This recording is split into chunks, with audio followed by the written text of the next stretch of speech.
Welcome to math class. आज हम लोग क्वेश्चन देखेंगे एपी श्रेणी यानी समांतर क्रम का श्रेणी हम देखेंगे। इसमें से दो क्वेश्चन डेट का है, झारखंड बोर्ड से ही पूछा गया है क्वेश्चन। ये पॉलिटेक्निक बोर्ड का क्वेश्चन है। चलिए हम इसको स्टार्ट करते हैं, लेकिन स्टार्ट करने से पहले कृपया आपसे रिक्वेस्ट है कि इस वीडियो को पूरा देखें और सब्सक्राइब करें और अपने दोस्तों के पास शेयर करें। धन्यवाद। चलिए वीडियो स्टार्ट करते हैं। पहला क्वेश्चन दिया हुआ है समांतर क्रम एपी में 3, 8, 13, 18 का कौन सा पद 78 है। यानी हमें पद नहीं मालूम है, एन नहीं मालूम है, यानी एन का हमें वैल्यू फाइंड आउट करना है।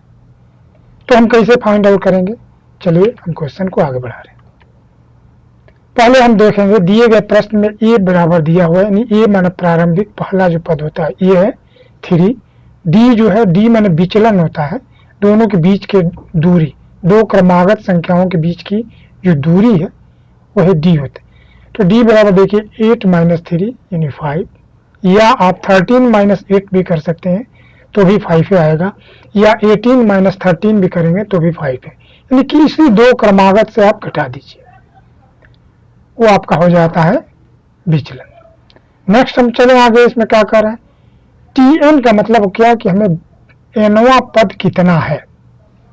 तो एनवा पद को हम कहते हैं टी एन इक्वल टू 78 दिया हुआ है, एन हमें नहीं मालूम है। तो फार्मूला हिसाब से हम जानते हैं कि टी एन इक्वल टू होता है ए प्लस ब्रैकेट में एन -1 इंटू डी। उस फार्मूला पर जब हम डालेंगे तो हमारा फार्मूला हो जाएगा T n equal to A plus n -1 into D. इस पर सब वैल्यू भर देंगे। टी एन का वैल्यू 78 है, प्लस इक्वल टू 3, ए का वैल्यू 3 भरे, प्लस एन -1 इंटू डी का मान 5 है। अब 78 से हम 3 को सब्ट्रैक्ट करेंगे, नहीं घटाएंगे पक्षांतर करने पर, और यहाँ पर हो जाएगा n -1 इंटू 5। घटाएंगे तो हमारा 75 और 5 यहाँ मल्टीप्लाई है, बाएं तरफ आएगा तो डिवीजन लगेगा, यानी 75 में 5 से हम डिवाइड करेंगे तो हमारा 15 मिलेगा।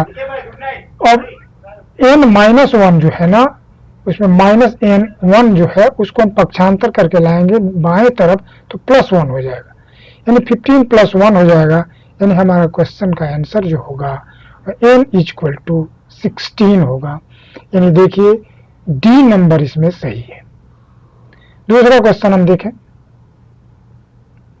यदि एपी का दूसरा पद 13 है और पांचवा पद 25 है तो इसका सातवां पद बताइए।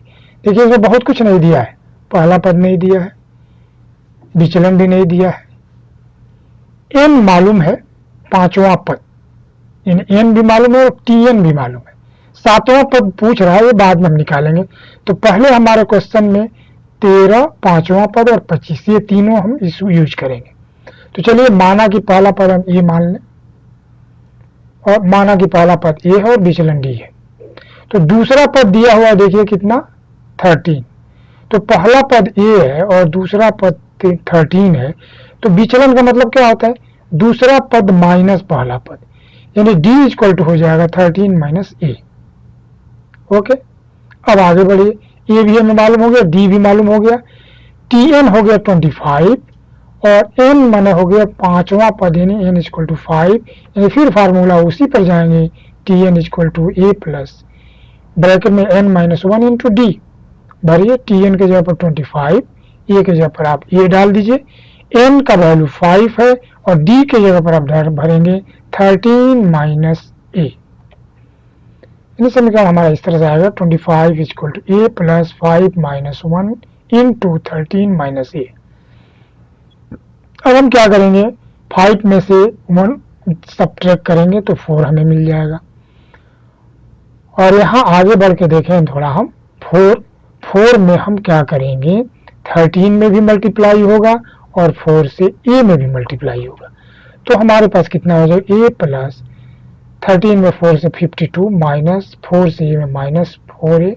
अब -4a है और यहाँ +4a देख रहे हैं, तो ये हो जाएगा -3a, और ये 52 जो दाहिने तरफ बाएं तरफ आएगा तो माइनस में आ जाएगा, यानी हमारा समीकरण कुछ इस तरह से बनेगा 25 minus 52 equal to a minus 4, यानी इसको हम सब्ट्रैक्ट करेंगे 52 से 25, यानी हमारे पास बचेगा 27 माइनस में और ये -3 डिवाइड करेंगे, a इक्वल टू में मिल जाएगा 9। ये क्या है, पहला पद है। अब यदि d को हमें निकालना है तो d के स्थान पर हम क्या करेंगे, a के स्थान पर हम ये दिखाई दे रहा है, यहाँ पर हम 9 डाल देंगे तो d का मान निकल जाएगा ना, d इक्वल टू 4 हमें निकल जाएगा। तो उसी पे चलिए हम t, अब 7वां पद पूछ रहा है तो t7 इक्वल टू 9 ये मिल गया, प्लस 7वां पद के n यानी 7 माइनस 1 ब्रैकेट में 13 माइनस, यानी d का वैल्यू है, देखिए a का जगह पर 9 नंबर दिए।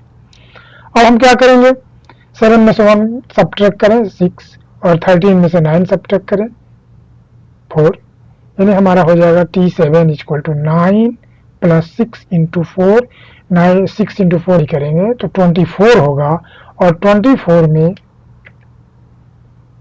24 में जब आप 9 जोड़ेंगे तो आपको मिलेगा 33, यानी हमारा आंसर हो जाएगा t7 का वैल्यू 33, यानी बी नंबर इसका सही है। अब चलो एक और क्वेश्चन देखें, यदि a plus B plus C equal to 9 and a into B plus B into C plus C into A equal to 23, तो a square plus B square plus C square का वैल्यू ज्ञात करना है।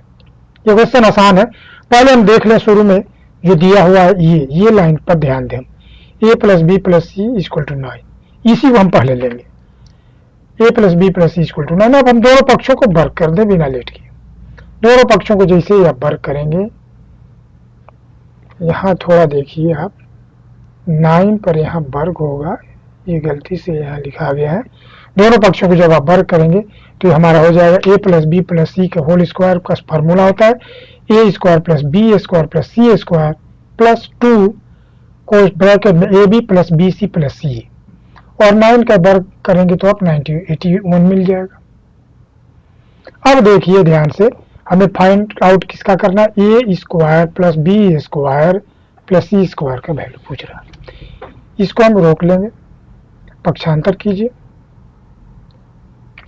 तो हमारे पास हो जाएगा 81 माइनस 2 ब्रैकेट में A B plus B C plus C A 3, यानी A plus square plus B square plus C square equal to 81 minus 23 में 2 से मल्टीप्लाई 46, यानी A square plus B square plus C square equal to 81 minus 46, यानी हमारा दिया हुआ value हो गया सब्ट्रैक्ट करने पर 35, यानी क्वेश्चन 48 का नंबर ए सही है।